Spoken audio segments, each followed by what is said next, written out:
Hello, you guys. My name is Colin on History, and today I'm going to be looking at Edward R.S. Canby and his command over the Department of New Mexico during the U.S. Civil War. There will be some other people mentioned here, but Edward Canby will take the role as the main character in this direct video. Without further ado, let's go ahead and jump right on into it. Edward R.S. Canby would be made Colonel of the 19th U.S. Infantry on May 14, 1861, and by June, he would be made the overall Union Department Commander of New Mexico. On the other side of things, Henry Hopkins Sibley would be made a brigadier general by Confederate President Jefferson Davis by June of 1861. He'd also be authorized to create a brigade of Texan mountain volunteers, capture New Mexico from the Union, take the luscious gold mines of Colorado, and take the very lucrative gold and silver mines from California. It was an ambitious plan to fill the Confederate treasury. But regardless of how crazy and ambitious the plan was, Sibley would still act. He would send Lieutenant Colonel John R. Baylor and 300 men from their base in Fort Bliss, Texas, to attack and take the Union-held position at Mesilla in southern New Mexico.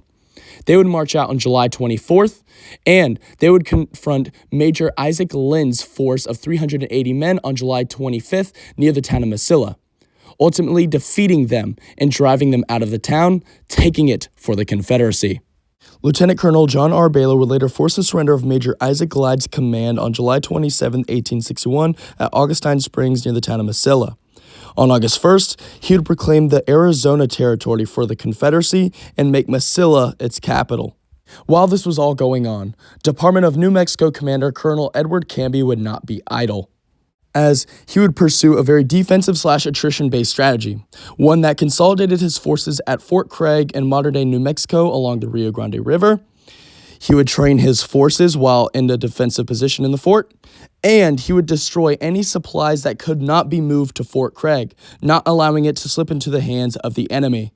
And all these measures proved to be vital, as in early January 1862, a certain Brigadier General Henry Hopkins Sibley and 2,800 men would launch their invasion of New Mexico from their position at Fort Bliss, Texas, and they would be determined to defeat Colonel Edward Canby.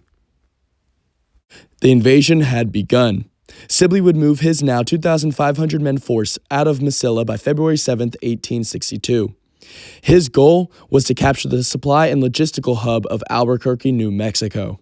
However, by February 13th, Sibley would find his 2,500 8-man force blocked by Fort Craig.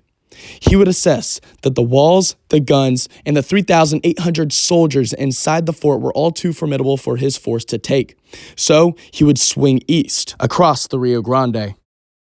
However, Colonel Edward Canby would act fast in response, as on February 20th, 1862, he would send Lieutenant Colonel Benjamin Roberts with around 500 to 1,000 men to push the Confederates back across the Valverde Ford. The Battle of Valverde had begun. During the battle, Sibley would be too drunk to lead his men and would elect Colonel Thomas Greene to lead the Confederates. Greene would send for a lancing attack to hit the advancing Union left, but they would be pushed back with some casualties. This would be one of the last ever uses of the lance in American history. After this event at noon, there would be a stalemate in the battle, in which Canby would use this to get all 3,000 of his soldiers across the ford. Canby's line had a steady left. It would have a weakened center with artillery batteries comprising up a strong bit of it. And he would reinforce his right flank, trying to turn the Confederate left and break them. That was his goal. The Confederates, however, would exploit his weakened center. They would charge right through his line, breaking it and destroying McRae's artillery battery, forcing Canby to go right back across the river, and this would secure a Confederate victory. In the aftermath, the Union would take 276 casualties, and the Confederates would take 229. While this was a tactical victory for the Confederates, Canby's army remained intact and retreated back to Fort Craig safely. Though the Battle of Valverde was a tactical defeat for Colonel Edward Canby, he retained the strategic advantage. That being, he was inside Fort Craig in a strong defensible position, and he was well supplied in the fort. On the other hand, Brigadier General Henry Hopkins Sibley won a tactical victory at the Battle of Valverde, but it was an overall strategic failure. In a campaign where he is forced to capture enemy supplies to move forth, he failed to capture any and lost men, so he was forced to move north. In New Mexico, Sibley would capture Albuquerque on March 2nd and Santa Fe on March 10th. To his dismay, they would have very little supply for his army, as the Union moved them all out, and he would be forced to bum off the locals. While this is all going on, the Union would not be idle, as Colonel Edward Canby would be reorganizing his men and watching the Confederate movements closely. And another force would be moving in, this time from Colorado. Under Colonel Slough, with around 1,000 men, he'd be moving south to reinforce Canby. On the other side of things, the Confederate situation would grow even more dire, as they were growing lower and lower on supplies and needed some way to sustain their campaign. So, Sibley would send Major Pyron east to capture Fort Union and secure its supply base. They wouldn't be the only ones going to Fort Union, however, as Colonel Slough sent Major John Shivington and a few hundred men to reinforce the fort and defend it from the Confederates. These two men would both come to blows on March 26 at Apache Canyon in a bigger battle known as Glorietta Pass. At Apache Canyon, Major John Shivington's 404-man force started off the battle well by capturing 30 pickets under Major Pyron's command. They would then move on to attack Major Pyron's 400-man force, surprise and outflank them, and move on to a cavalry charge that achieved little. The Confederates would retreat from the field, securing a Union victory, though an inconclusive one, due to the fact that the Confederates still retreated back to their base at Johnson's Ranch safely. Though the Union secured a good morale victory as they captured 70 Confederates, a good portion of their men. The next day on March 27th saw no fighting, as both Union and Confederate forces were gathering for another confrontation. The Union, under Colonel John Slough, would gather up to 1,300 men, and the Confederates, under Lieutenant Colonel William Scurry, would gather up to around the same number. The next day on March 28th, Colonel John Slough would have a plan. He and 800 of his men would move up the Santa Fe Trail and hit Johnson's Ranch, the Confederate encampment, from the south, while he sent Major John Shivington and 500 of his men south of the Santa Fe Trail and hit Johnson's Ranch from the west. It was a pinning attack that relied on the Confederates still being at Johnson's Ranch. However, the Confederates would move quickly, as Lieutenant Colonel John Scurry and 1,300 of his men would move south of the Santa Fe Trail and attack Colonel Slough's men, forcing them back until they were at Pigeon's Ranch, forming a defensive line there. While this was all going on, Major John Shivington and his force would move up to Johnson's Ranch according to the plan. There, he would not see Colonel Slough. Instead, he would see Confederate guards guarding the ranch and the Confederate supply wagons. He would attack and rout the guards and burn the Confederate supply wagons.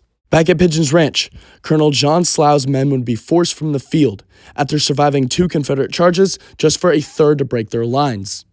Lieutenant Colonel William Scurry won the field, but after hearing that John Shivington's men destroyed his supply wagons at Johnson's Ranch, he would be forced out of Glorietta Pass, retreating back to Albuquerque. Though he won the tactical game, he lost the strategic one. In the aftermath of the battle, the casualties were counted. The Confederates would take 222 casualties, and the Union just 147.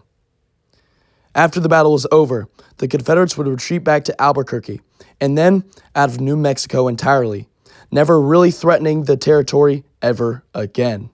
For his victory at the Battle of Glorietta Pass, Colonel Edward Canby would be promoted to Brigadier General on March 31st. After this, Brigadier General Edward Canby would march out of Fort Craig by April 1st. From here, he would meet up with the Colorado Volunteers on his way to Albuquerque, which he would reach by April 8th.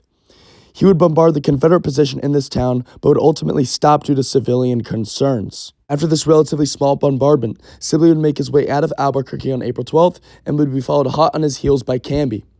Canby and Sibley would eventually both skirmish together at the Battle of Peralta, in which Canby finally caught up with the Confederates, skirmished with them, but then the Confederates would make their way inside the town's stone walls, in which Canby was forced to bombard them, but then would have to give it up, making the Confederates retreat and make their way all the way back to Texas, in which Canby did not pursue. Canby would be the ultimate victor of this whole game, as he completed his goal of getting the Confederates out of the New Mexico territory. Canby in New Mexico showed himself as the ultimate strategic commander. He recognized that he could not hold the entire territory of New Mexico, so concentrated his forces inside forts and along rivers. He wanted to make sure that any supplies that he could not hold would be ultimately destroyed and not given up to the Confederates. Canby also made sure to discuss this strategy over with other commanders in his field. He even discussed this over with Colonel Slough, telling him of the importance of destroying enemy supplies so their campaign into New Mexico cannot continue. Though Canby lost his first pitched battle at the Battle of Valverde, he won the whole strategic game. He chose a more cautious approach, picked when and where to send his troops, and skirmished with the enemy when he could, also making sure to destroy the enemy's supplies when he could find them. In conclusion, Canby did well in his first ever theater command. Though tactically shorthanded sometimes, he was ultimately strategically in the uphand. Thank you guys all for watching. If you like what you see, don't forget to like, comment, and subscribe, and hit the bell button for more notifications. I'll keep you guys updated on more history content here, and hey, I'll see you guys all next time. Bye-bye.